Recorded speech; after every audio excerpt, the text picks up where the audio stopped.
বিএনপির সিনিয়র যুগ্ম মহাসচিব রুহুল কবির রিজভী বলেছেন, নির্বাচনের তারিখ নিয়ে তালবাহানা চলছে। কখনো ডিসেম্বর, কখনো জুন বলে জনগণের সাথে তামাশা করা হচ্ছে।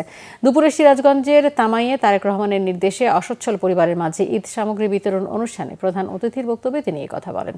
রিজভী প্রশ্ন রাখেন, যে দল ৭১-এ স্বাধীনতার বিরোধিতা করেছিল তারা গণপরিষদ চাইতে পারে, কিন্তু যেসব ছেলেরা বৈষম্য বিরোধী আন্দোলন করেছে তারা কার ইন্ধনে গণপরিষদ চায়।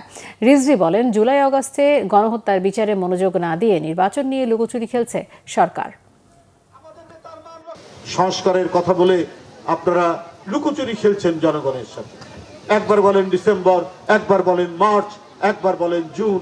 কেন এই লুকোচুরি খেলা? সংস্কার তো করবে, এর আইনি প্রক্রিয়া, এটা করবে জনগণের দ্বারা নির্বাচিত যে সংসদ, এবং যারা সরকারে আসবে তারা সংস্কারকে আইনীকরণ করবে। আপনারা সংস্কারের একটা প্রস্তাব দিতে পারেন। এদিকে 5ই আগস্ট থেকে 5 মাস, আর এদিকে যদি ডিসেম্বরও আমরা ধরি তাহলে 1 বছর 5 মাসের মধ্যে কি কি সুপারিশ করা যায়, তো সেটা কি করা যায় না?